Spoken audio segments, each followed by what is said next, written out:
Well, we'd never designed a mosque before.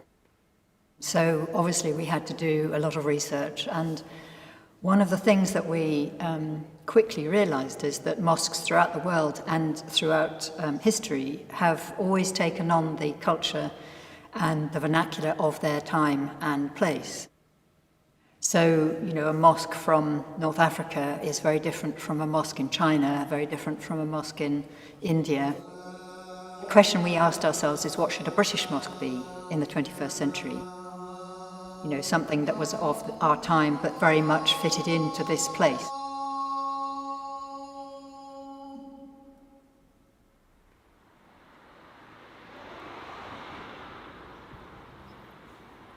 The journey from Mill Road, which is quite a busy road, is through a community garden which is outside the mosque, then through into an Islamic garden,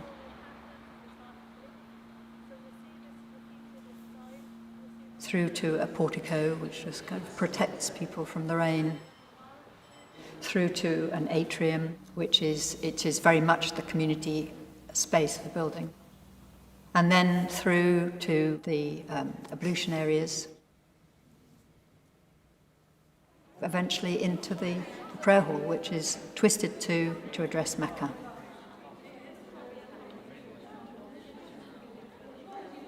And it's very much a journey from the mundane to the spiritual. So through all of these spaces, that is the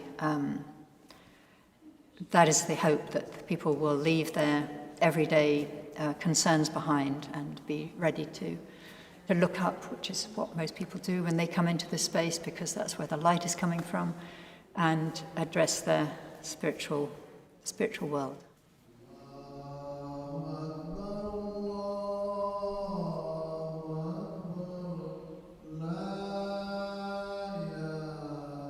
The underlying geometry of the building was determined by Professor Keith Critchlow, who actually had been David and my tutor at the AA in the 70s. We'd kept in touch with him, and he is an Islamic geometer. He established the underlying geometry of the whole building, which is based on something called the breath of the compassionate pattern, which is based on octagons, which is to do with the breathing of life. You'll notice that geometry underlying everywhere, in the carpet, in the atrium floor, and indeed in the structure. We took his geometry, which he drew with pen and pencil, and then we put it into 3D CAD and pulled it up into the pattern of the trees.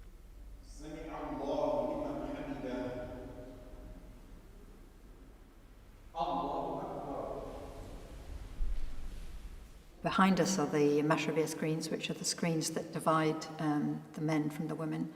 But part of the idea of the mosque was that it should be very women-friendly.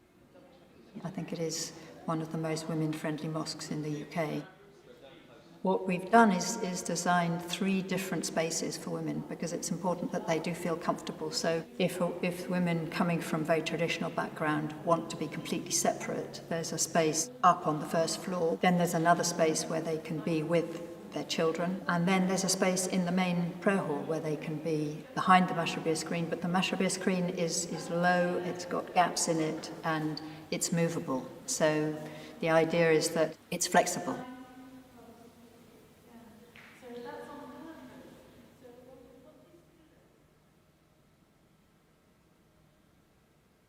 It's important to recognise that Islam has been part of British culture for hundreds of years. Hopefully the architecture of this mosque recognises and sends a message to people that it's not separate, it's not a part, it is a part.